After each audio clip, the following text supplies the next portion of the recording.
Team captains Richie Benno and Frank Worrell are watched by an anxious curator as they examine the pitch before the start of play.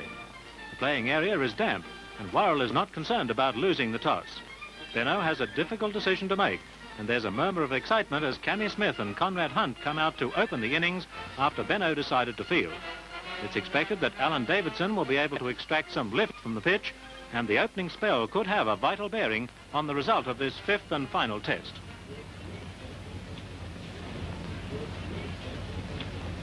Conrad Hunt will face the first ball of the match, a match which will decide the eventful series between Australia and the West Indies.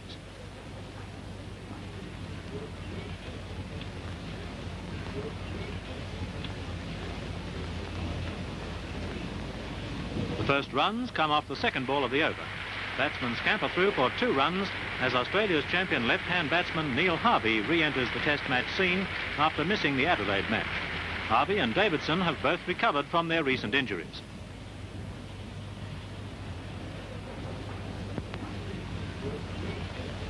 There's life in the pitch and Davidson makes the ball lift off a good length. Hunt survives an appeal for leg before wicket and he has a bruised leg to worry about as the players change over. It was an interesting start, and now it's Frank Misson to resume the bowling to Cammy Smith.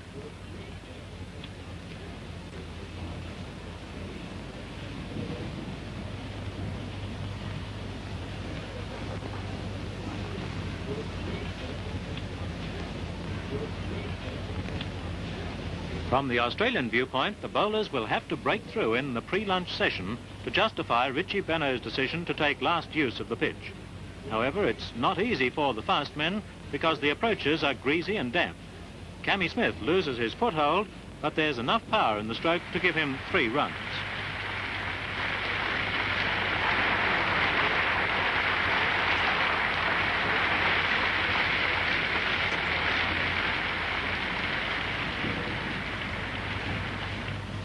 Misson, like Davidson, is making the ball lift to an awkward height, and Hunt appears a little uncertain. The batsmen have survived 2 overs with 7 runs on the board. Conditions are suitable for fast bowlers, but Cammy Smith gives Davidson a typical West Indian reprisal.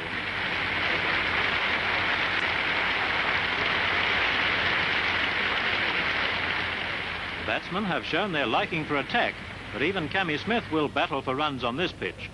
Now both batsmen have been struck, and it appears that there was merit in Benno's decision to field. Alan Davidson is making the ball dip in the heavy atmosphere, and Smith is not very comfortable throughout this over.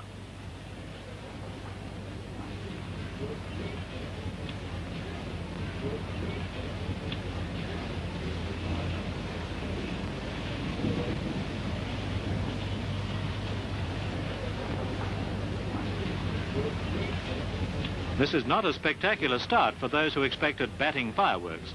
Yet the struggle between bat and ball is exciting in its own right.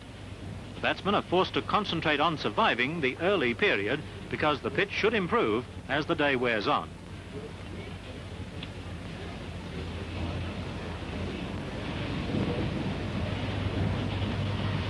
Benno has placed an attacking field in an all-out effort to capture wickets.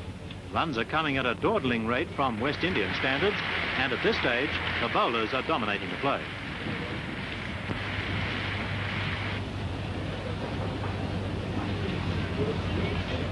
Cammy Smith cracks the ball through the leg side field, and it will be a certain 4 under normal conditions. However, the outfield is slow, and the ball stops before the boundary.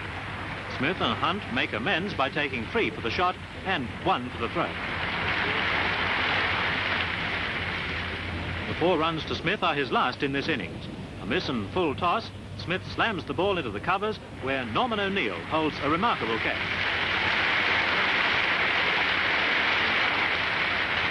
Smith caught off the 1 loose ball of the morning. He made 11 runs, and Rowan Canhigh comes in to face Misson.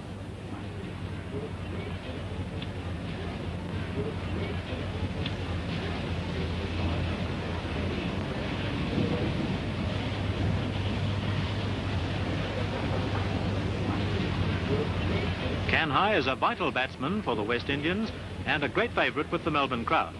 He's a problem for the bowlers, and Davidson greets him with a bumper. Davidson and Benno are worried by the marks caused by the bowler's feet, and a ground attendant comes on with sawdust to fill up the worn patches. The pitch is still wet at both ends, and it's hard for the fast men to retain their footing. Play is soon ready to start, and Davidson is careful with his approach as he bowls to Hunt.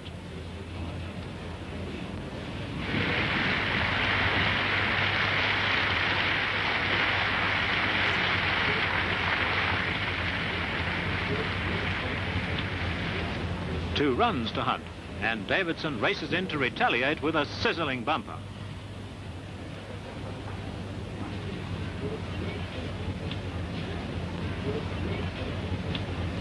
The first change in the bowling comes when Ken Mackay is brought on.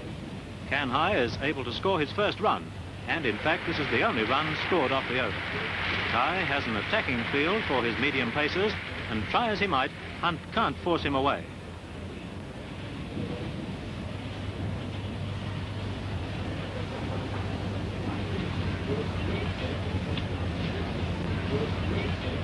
Mackay bowled a lone over to allow the fast bowlers to change ends. This is Misson from the northern end, and Kanhai delights the big audience with a fine shot, backed up by smart running between the wickets.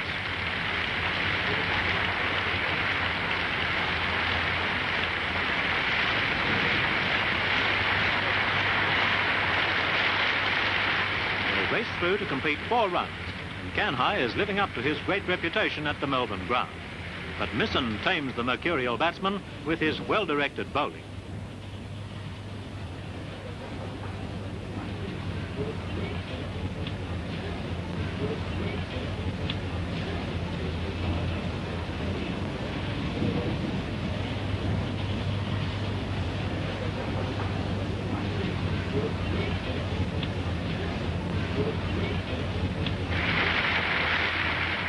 Kanhai takes a single to retain the strike, much to the delight of his admirers. Davidson now from the far end, and Kanhai is on the attack again.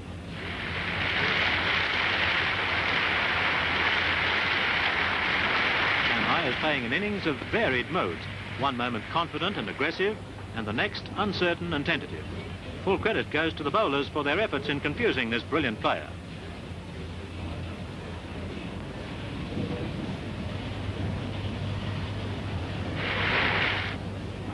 There's a period of brighter cricket, and runs come freely in Misson's next over.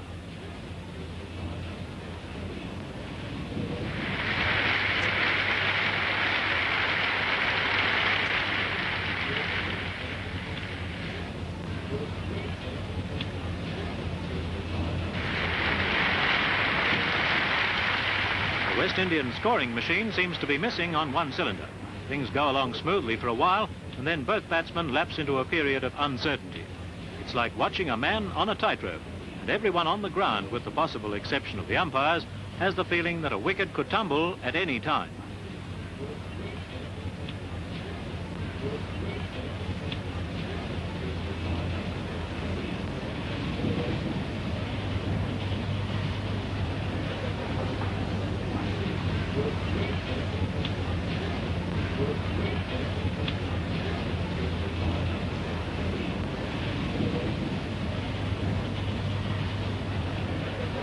Kanhai and Hunt take the score past 50, and the runs have been scored in the slow time of 90 minutes.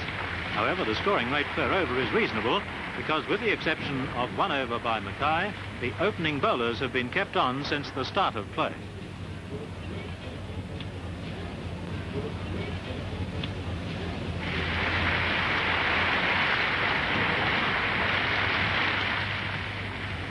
A main bowling change comes with the introduction of Richie Benno and his leg spinners.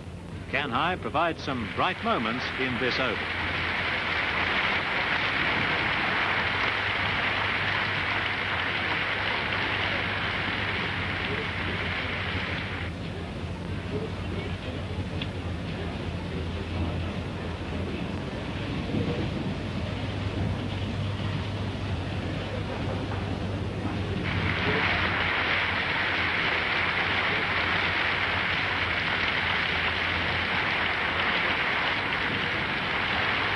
West Indian player Tom Dewdney looks for some filmed highlights, and Kanhai obliges with a fine attacking stroke.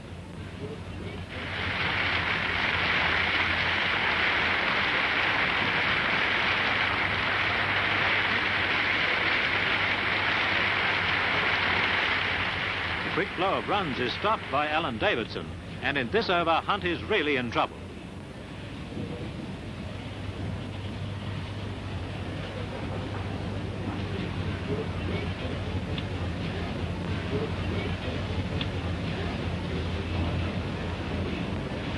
It's quiet at one end and full of action at the other.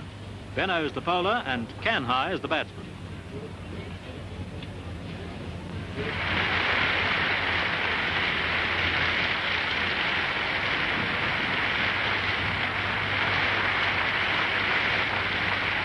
Benno catches a great wicket for Australia when Canhigh snicks and he's out, caught by Harvey.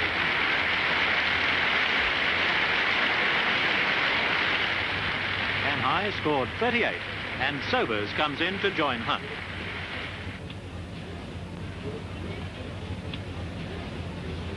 Sobers is long overdue for a big score, but he seems to lack the touch he displayed in Brisbane and Sydney.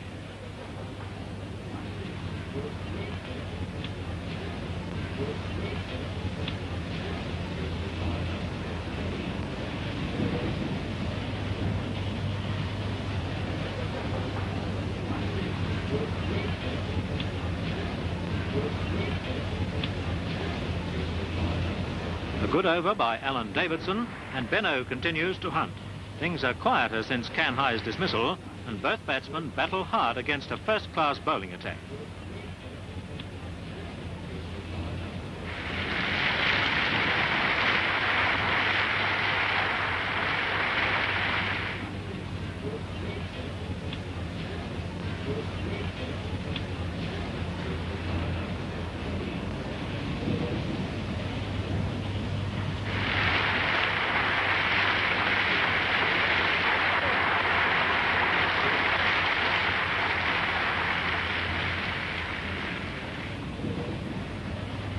A few minutes after lunch, Davidson gets a wicket. Hunt tries to cut, snicks, and he's out, caught by Simmons. West Indies 3 for 81, and Worrell is the next batsman to face Benno.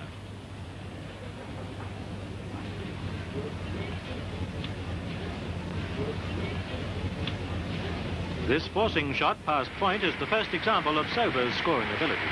He, like Canhigh, mixes up some flashes of brilliance with periods of tentative batting.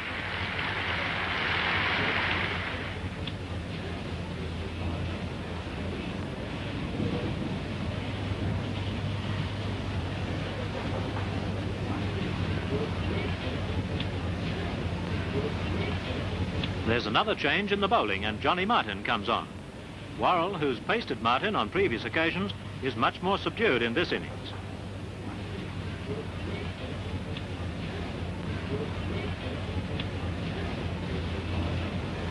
Martin captures Worrell's wicket when the ball flies in the air and Grant takes the catch. Worrell out for 10, and the West Indies have lost 4 for 107. Lashley joins Sobers, and the two left-handers start a partnership which yielded more than 80 runs. Both spinners are attacked in a period of solid batting.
The West Indians have fought back, And Simpson is brought on with his leg spinners.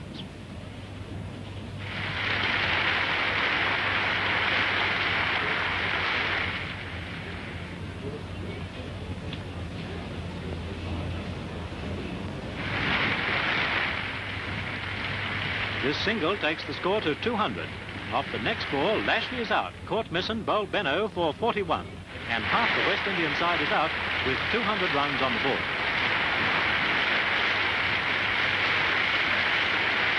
Jerry Alexander is the new batsman to face Benno.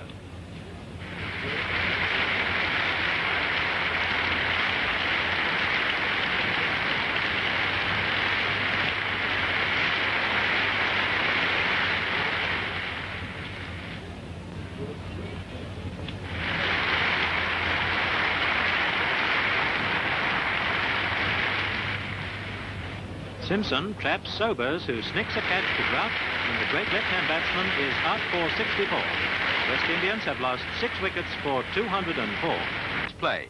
Alexander gets 2 runs for the stroke to take his personal score to 11 and the total to 221 for the loss of 6 wickets. Alexander's stay at the wickets is short-lived, and the next ball sees McDonald take a great catch at short square leg. Alexander caught McDonald, bowled Misson 11, Solomon is not out 9, and Lance Gibbs is the new batsman. The scoring rate has been slow in comparison to the earlier test matches, but the lively attack, a helpful pitch and a slow outfield have combined to make run-getting difficult. It's been absorbing cricket, with the bowlers taking full advantage of the conditions. Solomon and Gibbs are looking for runs in an effort to build the score to a respectable size.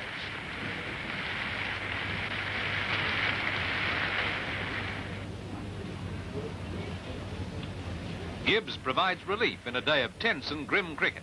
Some of his strokes are weird, but the runs count, and that's the important thing as far as the West Indians are concerned. Gibbs gets 3 runs to take his score to 11 in only 12 minutes at the crease.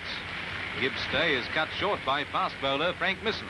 A catch to Peter Burge at backward point, and Gibbs is out for 11.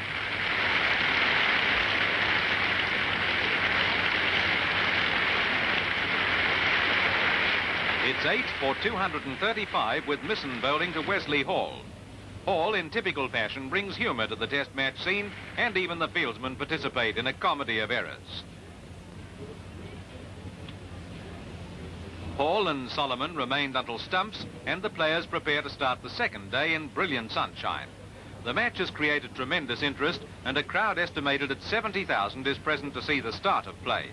Davidson shows that he means business, and Solomon is hit by the rising ball.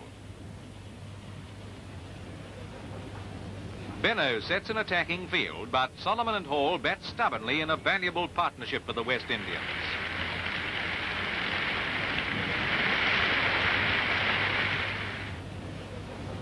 Hall is restraining his natural aggression, but his cricket life seems to run in parallel with comedy. He swings and his bat is shattered by the force of the impact. This brings roars of laughter from the crowd, and as far as Hall is concerned, it's the end of a good bat.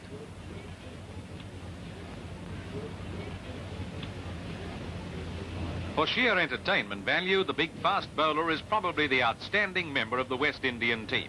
His infectious good humour, coupled with real cricketing ability, has made him the focal point of attention. Play resumes with Simpson bowling, and Solomon takes the limelight with some forceful batting.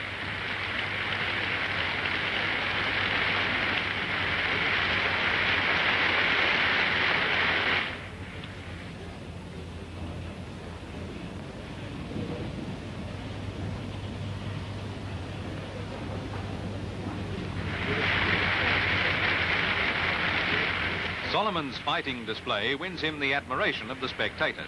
The Australians have met a real stumbling block in this happy little fellow, whose ability is far superior to most number 8 batsmen. Solomon, with his quiet, steady style, contrasts sharply with the showmanship and spectacular flourish of Wesley Hall.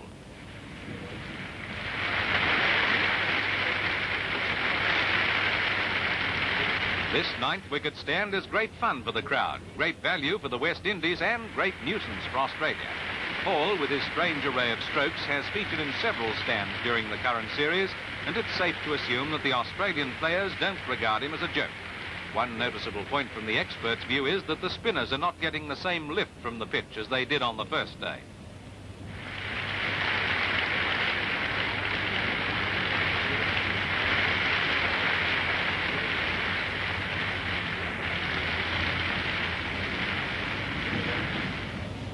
The batting conditions are far better. The pitch is playing true and the outfield is dried out completely.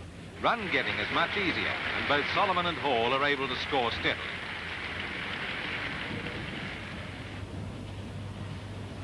Alan Davidson is not quite at top speed and he concedes some more runs in this over. Solomon now has taken his score into the 30s and already this partnership has added 40 runs.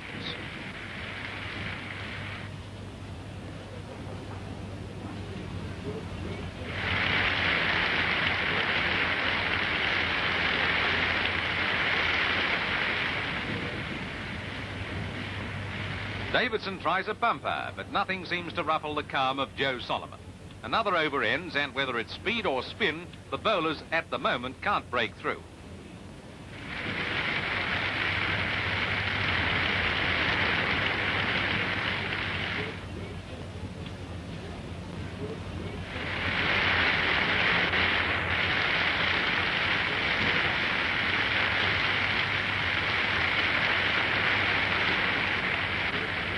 The batsmen have held out the bowling for almost an hour, and Solomon in particular has not looked like losing his wicket. He seems capable of getting a big score, provided he can get support from Hall and Valentine to follow.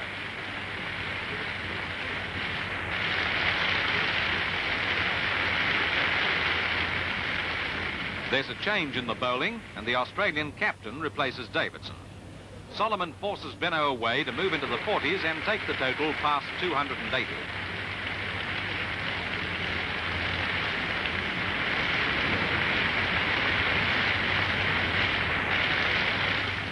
Benno's decision to bowl almost brings a wicket when Hall is confused by the spinning ball. Grout looks for a stumping, but the back foot is well and truly anchored behind the crease. The next ball, and he's in trouble again.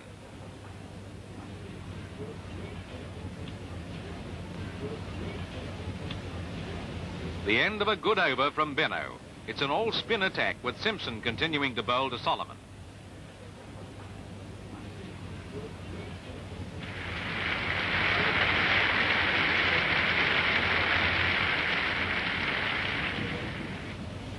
Hall, with one of his quaint shots, is able to take a single, and now the Hall-Solomon partnership has reached 50.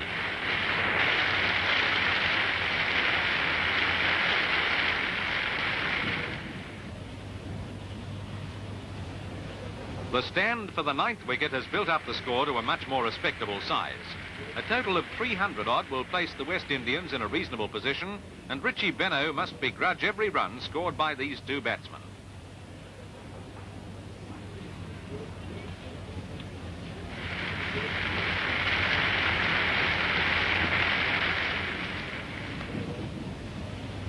Hall continues to live dangerously and score runs at the same time. This is worth 3 more runs, and the West Indies total moves on to 290.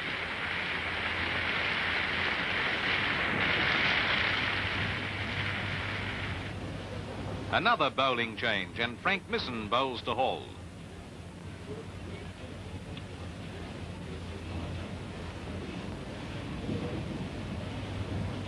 Hall has trouble playing the ball pitched right up to the batsman.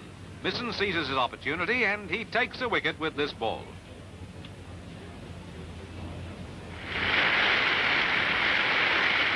Hall bowled Misson 21 and the West Indians are 9 wickets down.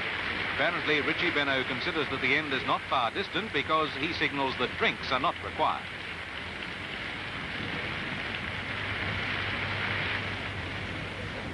Misson bowls to Alf Valentine, the last of the West Indians.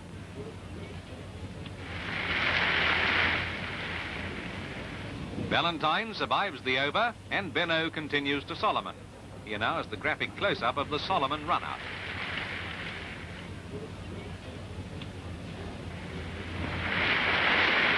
West Indies all out for 292. A match in this exciting stage will be watched by a world record crowd for any cricket match. The West Indians come out on the field before an audience which built up to a total of 90,800 later in the day.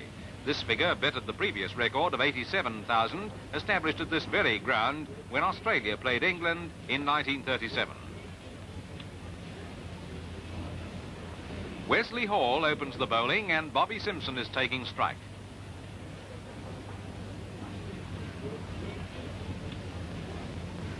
The giant fast bowler with his run of 27 yards is a frightening experience for any batsman, and Simpson has the unenviable task of facing this opening over. The pitch may lack the life of the first morning, but Hall at any time is a menacing bowler.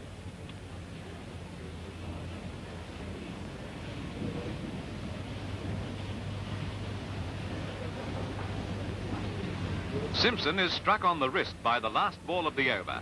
There's concern for Australia when Simpson displays obvious signs of distress. Peter Lashley, Cammy Smith and Jerry Alexander offer sympathy, and play is held up for several minutes while Simpson recovers from the effects of the blow.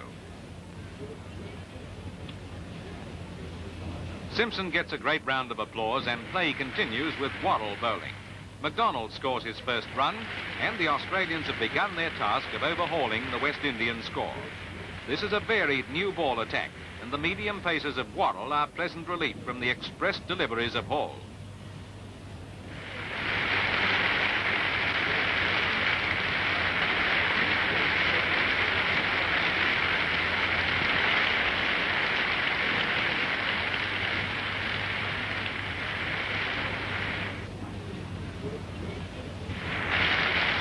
Five runs are scored off the first over by Worrell. It's Hall again, starting his second over, and MacDonald scores with strokes behind the wicket.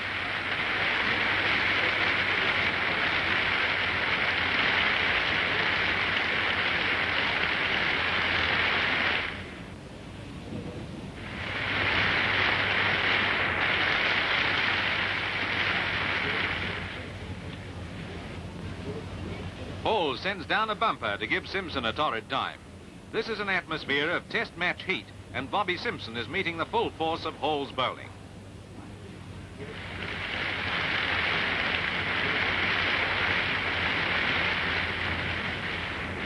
The end of the over, and the tension eases when Worrell takes up the attack. Simpson and MacDonald push the score along by picking up singles.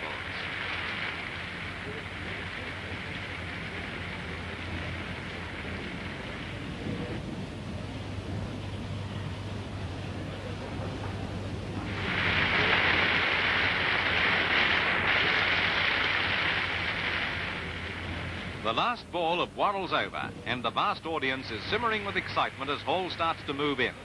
MacDonald watches the ball carefully, but later in this over, the batsman can pick off the looser balls with powerful scoring strokes.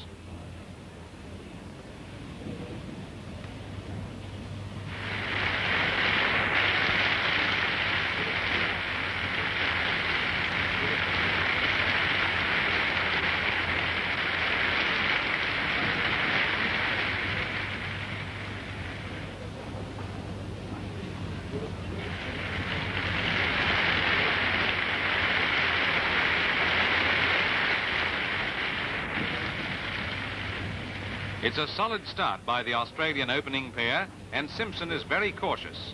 At one stage, Simpson scored only one run in 30 minutes of play.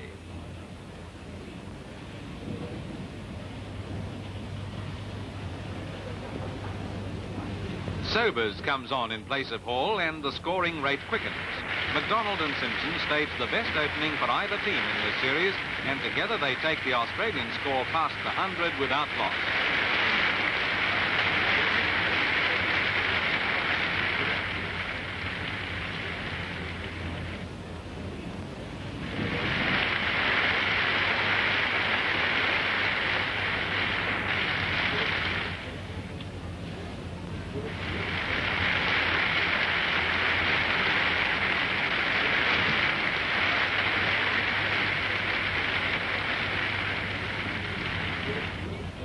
Sobers breaks the partnership when MacDonald is trapped right in front to be given out leg before wicket for 91. Easily his best performance of the series.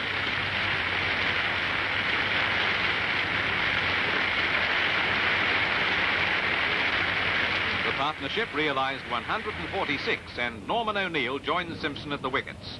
O'Neill is after runs from the outset, and the big crowd anticipates some bright cricket as both batsmen go for their shots.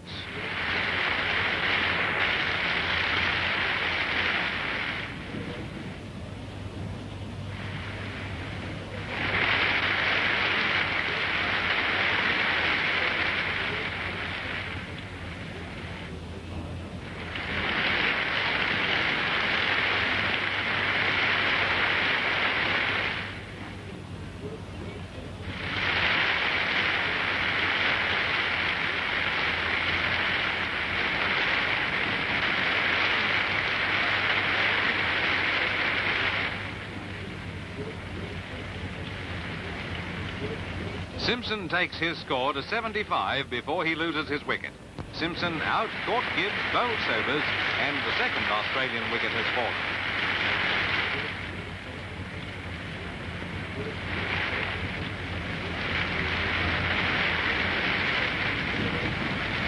Another wicket falls in the next over. O'Neill is clean bowled by Gibbs for 10.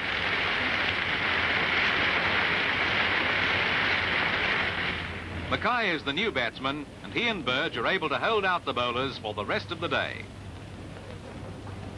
The second day's end for this world record crowd for a cricket match. Sobers bowls to Mackay when play starts on the morning of the third day. The single takes the score to 237, and Australia is only 55 runs behind the West Indies' first innings total with 5 wickets in hand. Burge is the other not-out batsman, and Australia has a good chance of building a big score because the West Indies attack is restricted to only 3 bowlers.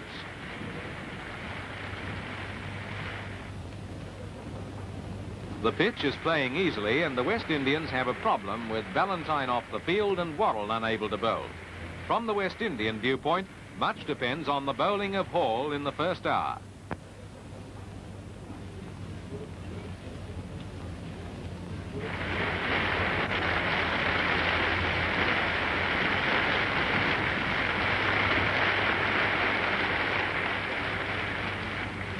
Two runs to Mackay, and Australia is only 48 behind. Mackay, with his restricted back lift, has started the new day with confidence, and it appears that the West Indians are in for a long day. However, Wesley Hall has other ideas, and this ball captures a vital wicket.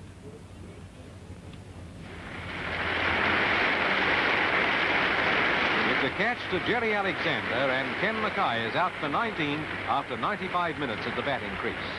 This dismissal is a great fillip to the West Indians, considering their weakened bowling lineup. Australia 48 runs behind with Neil Harvey to face the next ball.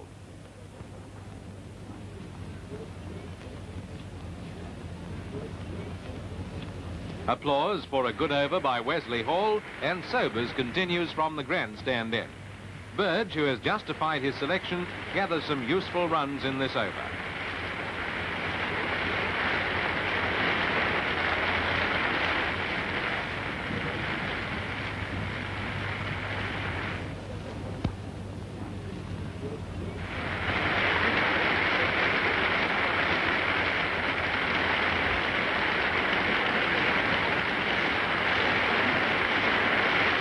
Burge takes 5 runs off 2 balls, and Neil Harvey now facing Sobers. Harvey dispels any fear of being hampered by his leg injury when he completes 2 runs without any signs of discomfort. Australia needs 42 for a first innings lead. Hall starts the 4th over of the morning's play, and Burge shows that he's not worried by bumpers.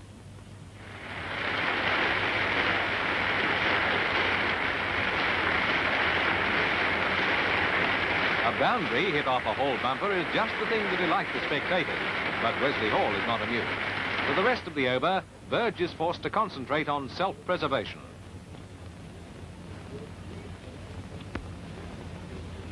Burge survives the ordeal, and those outside the boundary can afford to smile.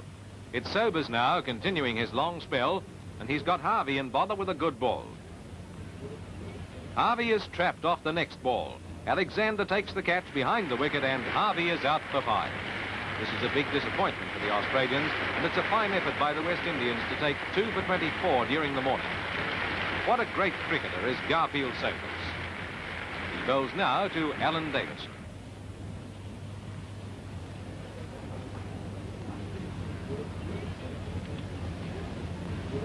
Davidson forces the ball away to score his first run, and now it's the Australians who need to regain the initiative.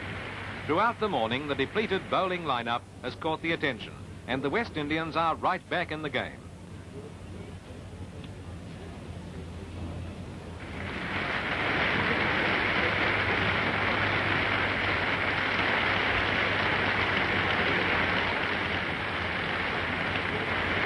Davidson has started in confident fashion, but the next ball from Hall brings an addition to the growing casualty list. Davidson attempts a hook shot, and he injures his right leg with the force of his swing. Bad luck for Davidson and Australia, because the injury could affect his bowling. Davidson indicates that he's ready to bat on, and Hall comes bounding in. Davidson takes a single, and his limping run confirms his discomfort. Burge, who started the morning in bright style, suffers a batting slump after passing his half-century. The bowlers have gained the upper hand now, and the trend of play has turned in favour of the West Indians. Davidson, with his positive stroking, tries to hit his team out of trouble.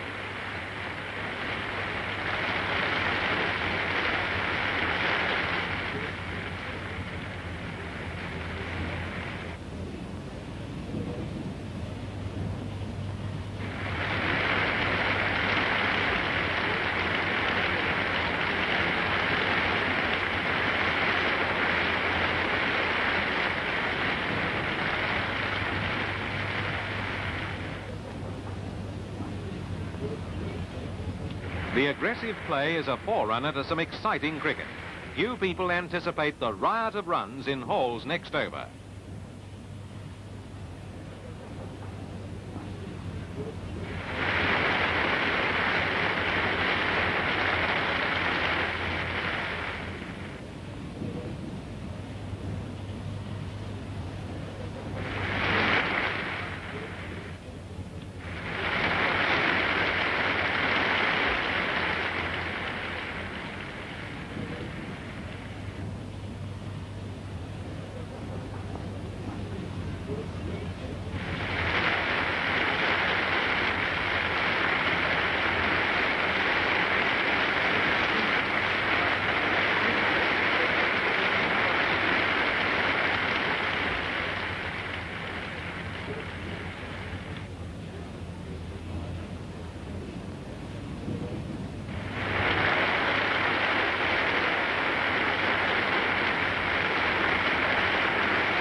A powerful hook shot to the boundary, and it's 12 runs off the over. Congratulations, too, to Alan Davidson, who has achieved the distinction of scoring 1,000 runs and taking 100 wickets in Test matches.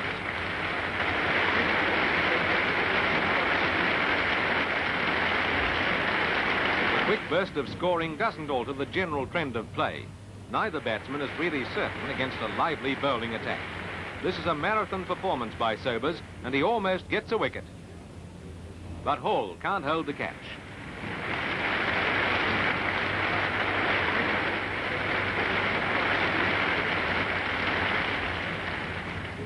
Davidson has lost his batting touch completely, and this is very nearly a catch to gully. This is enough to give the Australian supporters heart failure, but it's Gibbs and not Sobers who takes the next wicket. The catch went to Sobers at slips, and Burge is out after a solid 68.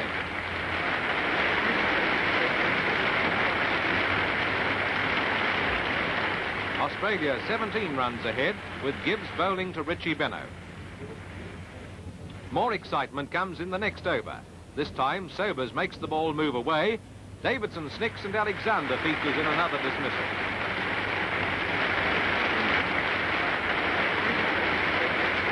Davidson caught Alexander, bowled Sobers 24, and Australia has lost 4 for 73 in a dismal morning session. Johnny Martin comes in to face the remainder of Sobers' over. Australia 7 for 309 at lunch. Benaud takes a single soon after lunch, and this is the first run scored off Gibbs in 4 overs. Australia, in a very sound position overnight, has slumped badly, and full credit must go to the joint efforts of Gibbs, Sobers and Hall.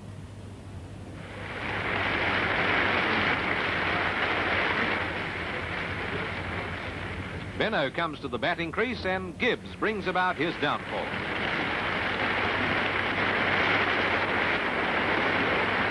Benno bowled for 3, and Australia has lost its 8th wicket with a lead of 27 on the first innings. Gibbs bowls to the new batsman, Frank Misson. Incident follows incident with every over. Sobers bowling his umpteenth over, Martin is almost bowled, and it's 4 more to the Australian score.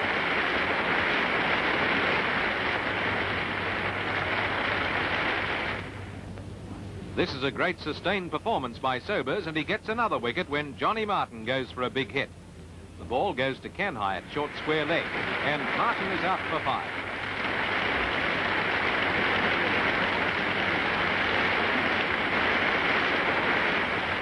A remarkable recovery by the West Indians. Australia 9 wickets down, and Sobers has dismissed 5 batsmen. It's Grout now facing Sobers. That's the end of a long, uninterrupted spell by Sobers in which he bowled nearly 40 overs. Back to Gibbs, and Grout starts to hit out in the stand for the last wicket.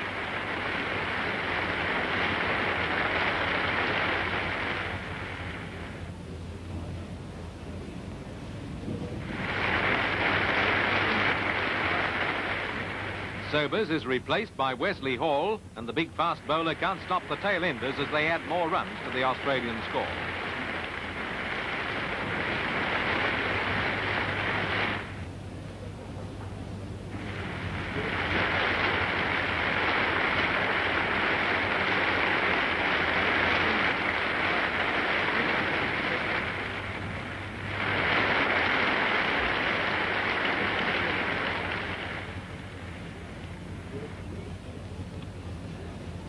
Hall's accurate drop kick back to Alexander delights the football fans in the crowd of 50,000.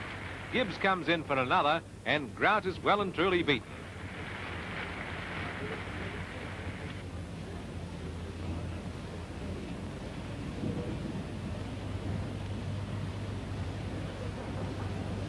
The Australian innings comes to an end with this ball.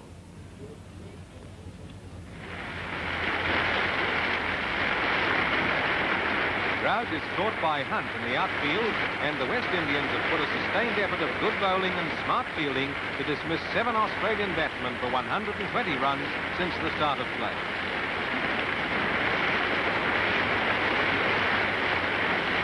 Garfield Sobers has the honour of leading the players off the field.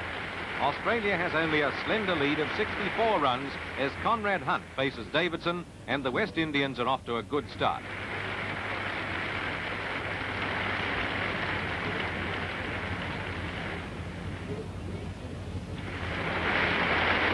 Smith scores his first run, and both openers have taken singles off the first over.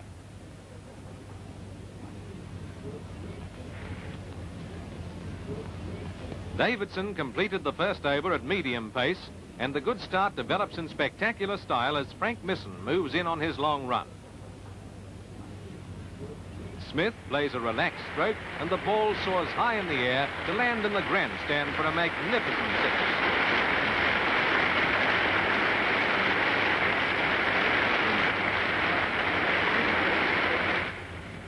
This is a typical Cammy Smith opening, and he and Conrad Hunt live up to their reputation of free-scoring batsmen.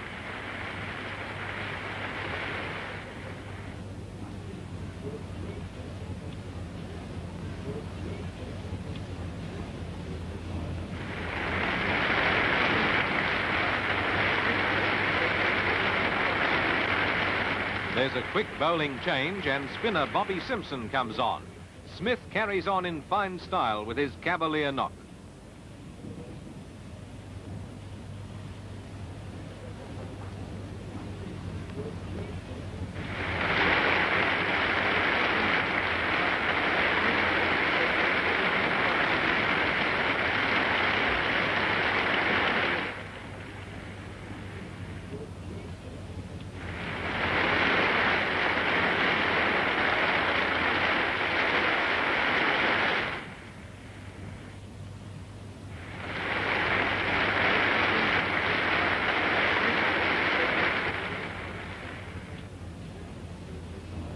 Smith races to 37 with a big crowd cheering him on. The West Indians have almost caught up with the Australian score when they pass 50 in the first hour of batting.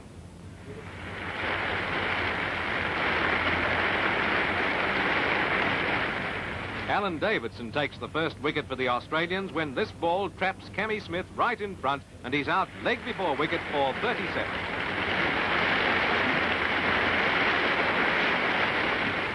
The first wicket has fallen for 54 and Kanhai is the new batsman.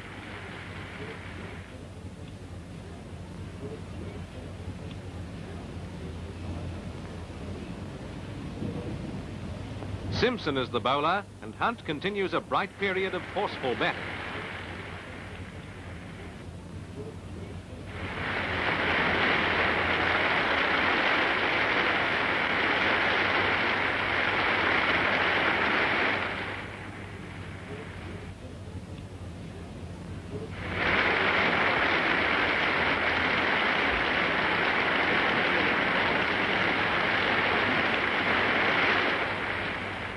Before stumps, the West Indians passed the Australian score.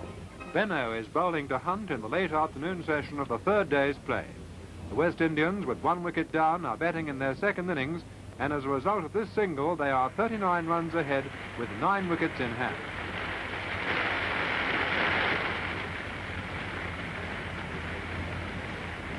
Rowan Kanhai faces the next ball, and a rank long hop is crashed to mid-wicket, where Misson has taken a great catch. Kanhai dismissed for 31 off a loose ball, and the West Indians have lost their second wicket. There's a change in the batting order, and Benno bowls now to Joe Solomon. Solomon and Hunt added 23 runs before stumps on the third day. Alan Davidson will open the bowling on the fourth day. Hunt drives, and it's a good start to what should prove an eventful day's cricket.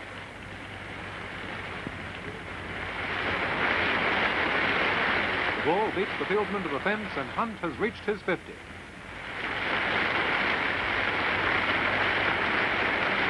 The boundary hit is not in character with the mood of the play. The result of the match and the series hinges on the success or failure of the batsman. Gone are the flashing drives of Conrad Hunt as he concentrates on building a big score on sound batting lines.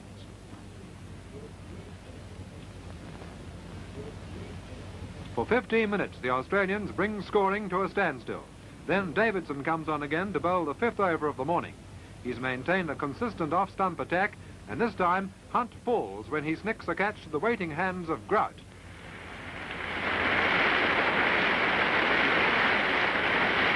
Hunt out for 52, and the remarkable combination of Davidson and Grout has taken another Test match wicket.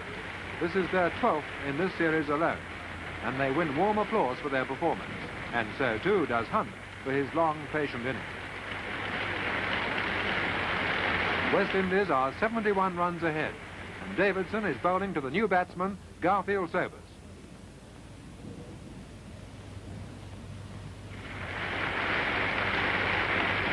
Sobers gets his first run, and the limping Davidson bowls again.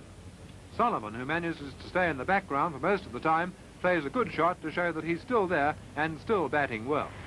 In contrast to the flamboyance of many of his teammates, Solomon is almost reserved and retiring in his approach to cricket.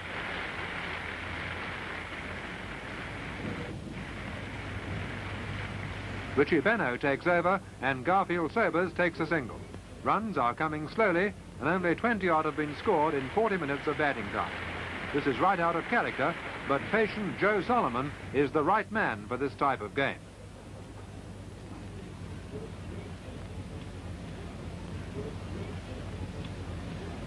This is one of the rare forcing shots in a morning of stubborn batting and tight bowling.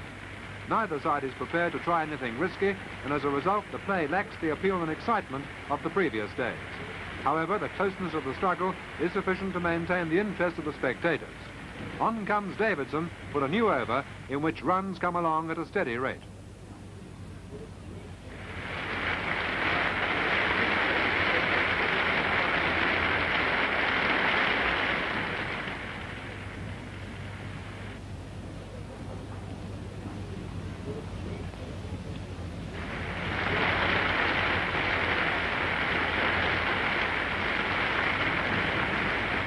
There's great interest in the form of Benno and his ability to spin the ball on the aging pitch. Sobers has plenty of time to play this one, which indicates that the pitch is still playing truly.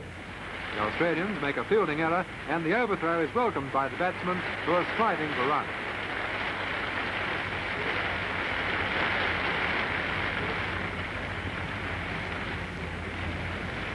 Things brighten up in this over. There's a series of scoring strokes, and the tension eases after an hour of dour batting.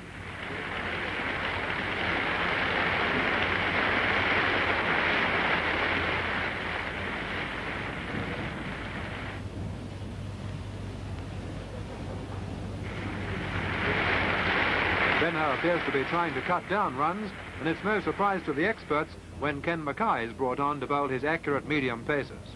If this move is designed to restrict scoring, then Sobers fails to comply, and runs come freely off the bat of the great left-hander.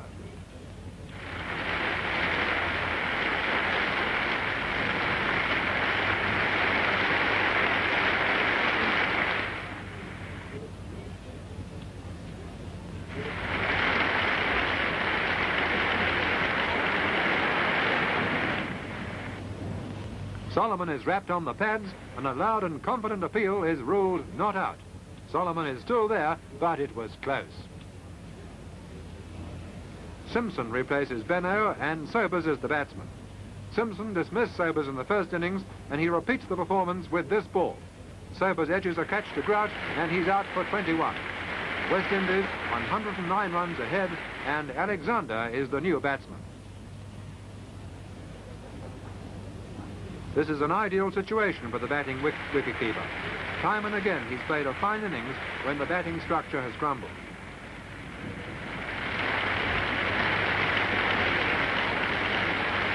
Alexander takes 3 runs and Solomon faces Benno. Again there's an appeal for a leg before wicket, but it's ruled not out. This is a crucial stage, and thousands want to see if Jerry Alexander can succeed again. A full-blooded drive is a positive way to welcome the spinners of Johnny Martin.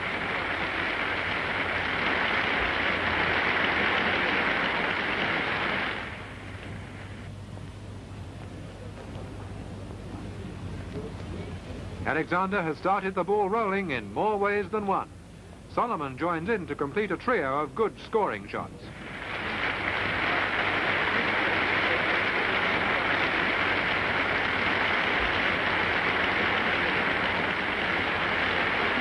Nine runs off the over is a sudden change in scoring and a welcome change for the watchers. Back now to Benno and the hard-hitting Alexander.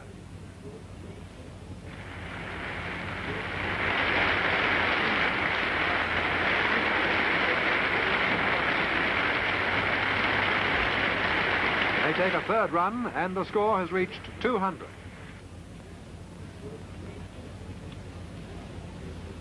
It's a different story when Solomon has the strike, and the little right-hander is troubled by the spinning ball.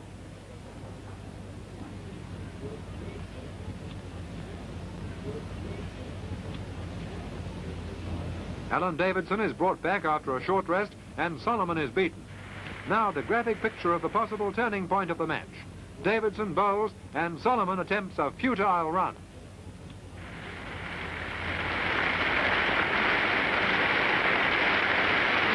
Solomon run out for the second time in the match due to a brilliant return from Norman O'Neill in the covers. The Australian fielding has been first class, and the capturing of the vital wicket of Solomon could have a bearing on the result of the match.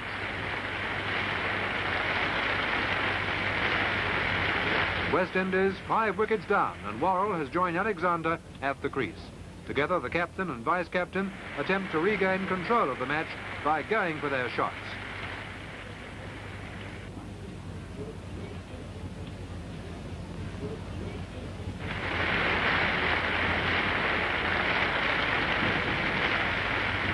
West Indians are nearly at the end of their batting resources, and a heavy responsibility rests on Worrell and Alexander. At this stage, they have a lead of only 137 runs with 5 more wickets to fall. Worrell indicates his intentions by attacking the spin bowling.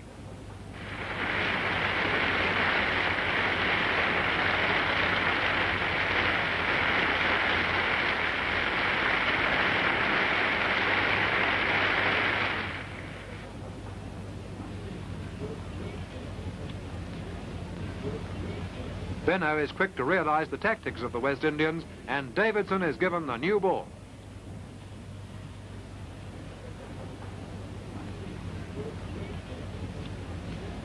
Davidson comes in, and Alexander meets the new ball in typical West Indian fashion.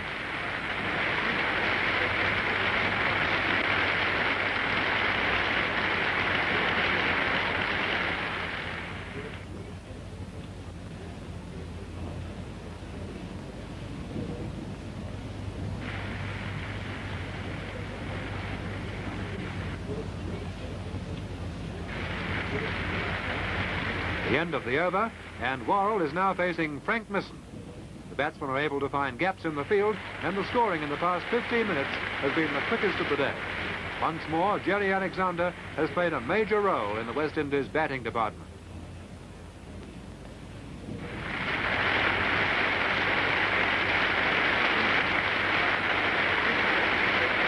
Misson, stung by the run scoring, retaliates with a sizzling bumper, but Worrell is not at all concerned. It's an exciting period of play with the bowlers, batsmen and fieldsmen all trying as hard as they can.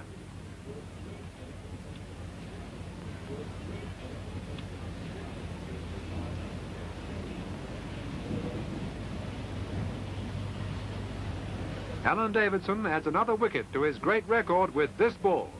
A fast outswinger is snicked by Worrell, and Grout has taken another catch. Worrell made 7 runs, and both Grout and Davidson have figured in 3 dismissals in this innings. West Indies 154 runs ahead, with Lashley the new batsman.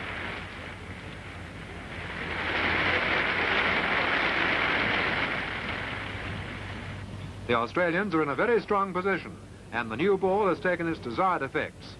The 2 batsmen at the wickets now are the last of the recognised players, and only Gibbs, Hall and Valentine are to follow. Experts consider that the West Indians will need more than 250 runs to give them a chance of winning. And this means that the remaining 4 batsmen will need to add at least another 100.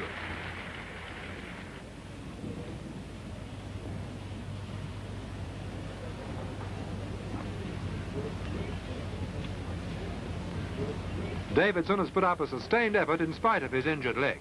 Although Lashley scores runs, no batsman has been really confident facing Davidson. Misson is relieved after 3 overs with the new ball. Martin is brought back on, and Lashley attacks his bowling.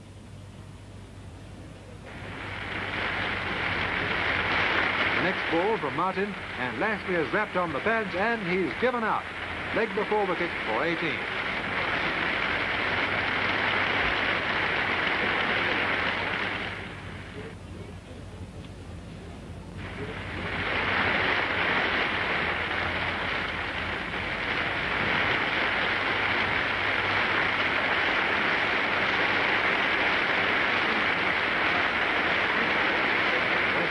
Just under 200 runs ahead, and Benno bowling to Alexander after Gibbs comes to the wickets.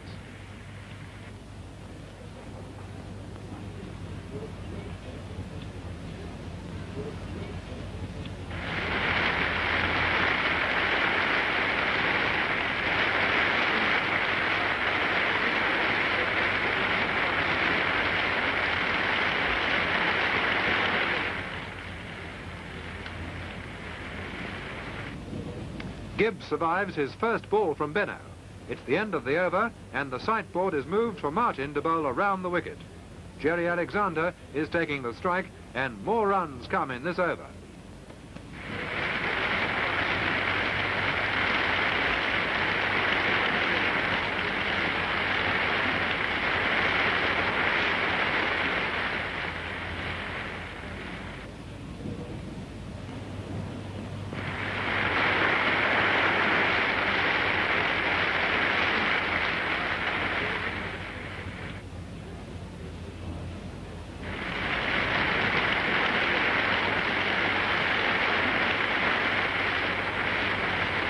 In a series of quick bowling changes, Misson comes back on, and Alexander and Gibbs continue their bright, entertaining partnership.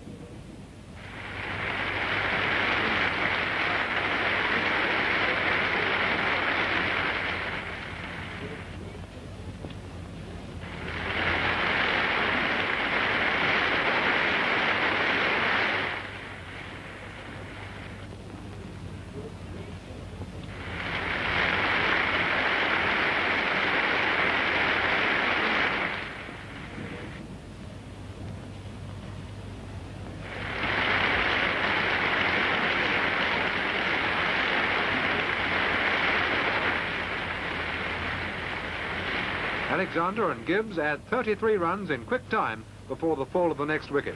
The bowler is Davidson and Alexander is the batsman. Alexander caught Mackay, bowled Davidson for 73, another grand inning. This remarkable player has scored more than 50 in each of the 5 Test matches. Hall comes in and Davidson bowls to Gibbs.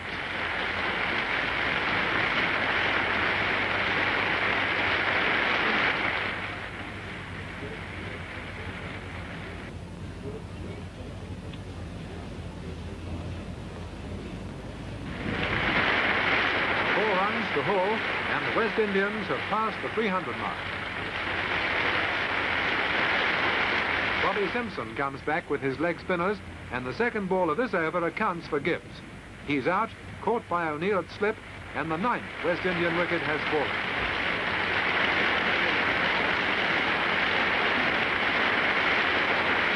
West Indies 240 runs ahead, with Valentine the last batsman, and this is the start of an entertaining and amusing 10th wicket stand.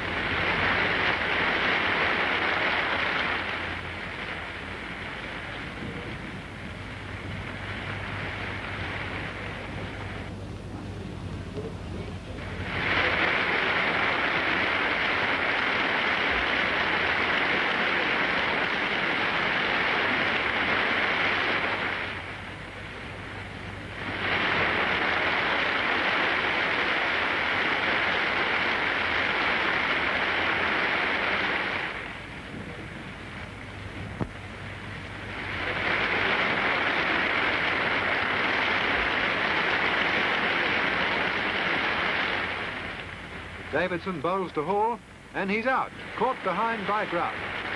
West Indians are all out. Grout and Davidson have equalled record performances in this series.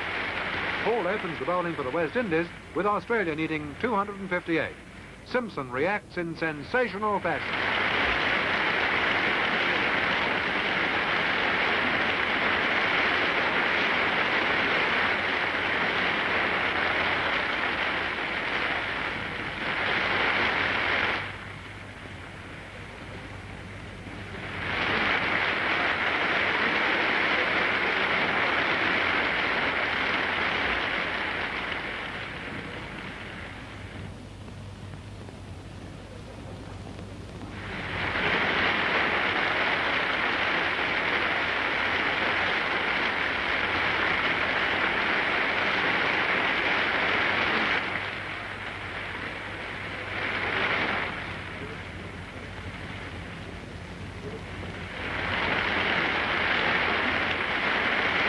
Simpson took 18 runs off the over, and Australia has made a good start.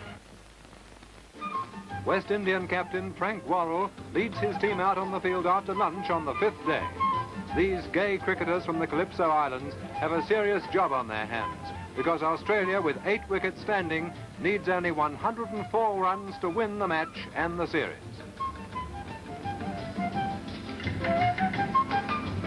The stage is set for an exciting climax. Frank Worrell, playing in his last Test match, is a dominating figure on the field. With skillful tactics, Worrell is making the Australians fight for every run, and keen students are impressed by his leadership. With accurate bowling, he succeeds in closing up one end, and both O'Neill and Simpson are forced into caution.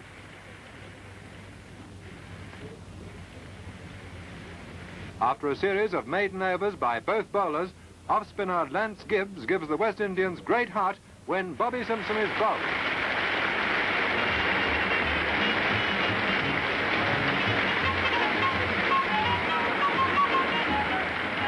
This was truly a fine knock by Simpson, and the feature of his 92 was his complete domination of Wesley Hall.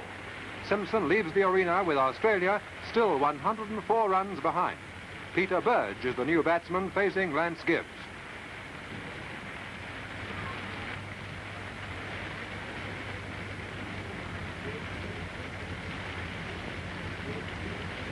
An Australian victory is far from a certainty, because O'Neill has shown that the spin bowling is difficult to play. He's been floundering at times, and aggressive strokes like this one are a rare sight indeed.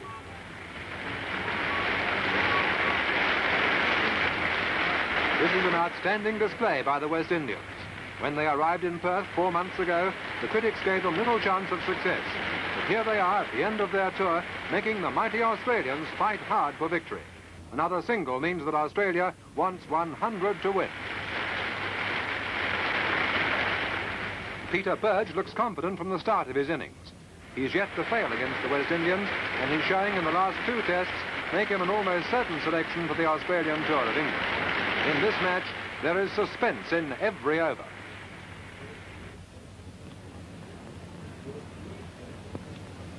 Worrell is rewarded with the capture of O'Neill's wicket. Alexander took the catch, and the West Indians have increased their chances of victory.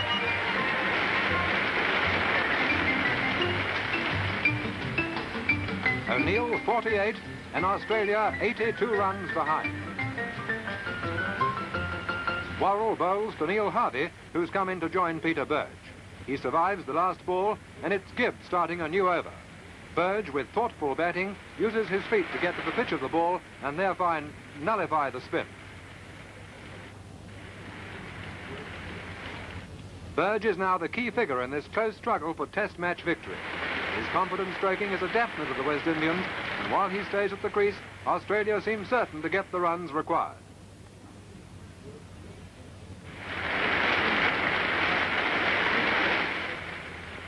Harvey goes next when he skies the ball to Smith in the covers, and again there's jubilation in the West Indian camp. 58 to get, 5 wickets to fall, with Frank Worrell bowling to Alan Davidson.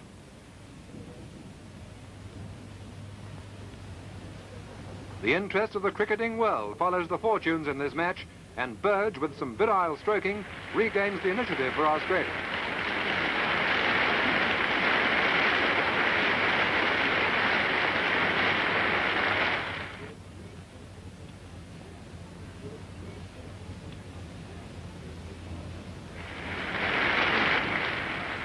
Now the clash between the left-arm spinners of Worrell and the left-hand batting of Davidson. It's a catch to Sobers, and the 6th Australian wicket has fallen.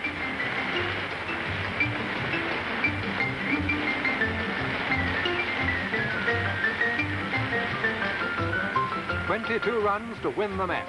Worrell bowls to Mackay.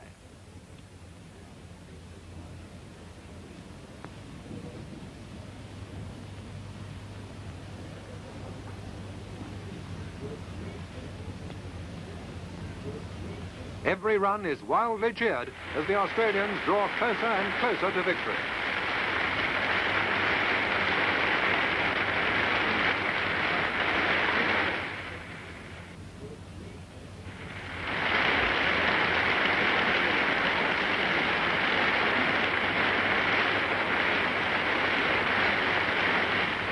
There's a great cheer for the West Indians when Valentine bowls Peter Burge for 53.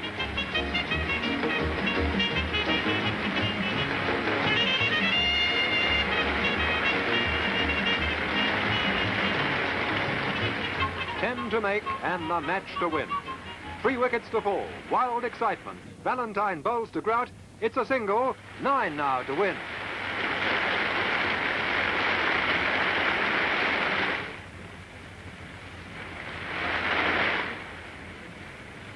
The West Indians putting their heart and soul into the game. Every run is begrudged.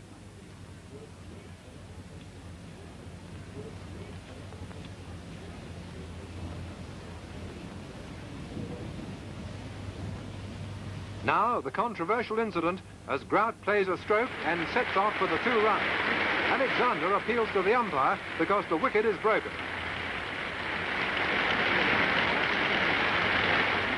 The bail is on the ground, and Alexander is certain that Grout has been bowled. However, there's some doubt, and the umpires decide to hold a conference.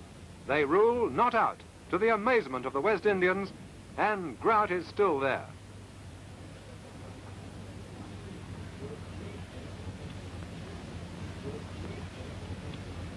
Valentine moves in, Grout skies the ball, and Smith takes another catch. Australia 8 wickets down, 2 runs to get.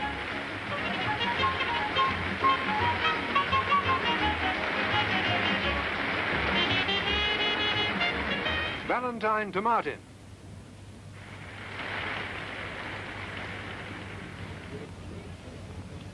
Martin skies the ball on the onside. They race through for a single. A catch is dropped and the scores are tied. There's a wild scramble by the spectators. They're sent back and play goes on with Mackay facing Valentine. The winning run. Australia has won the 5th Test and the 5th.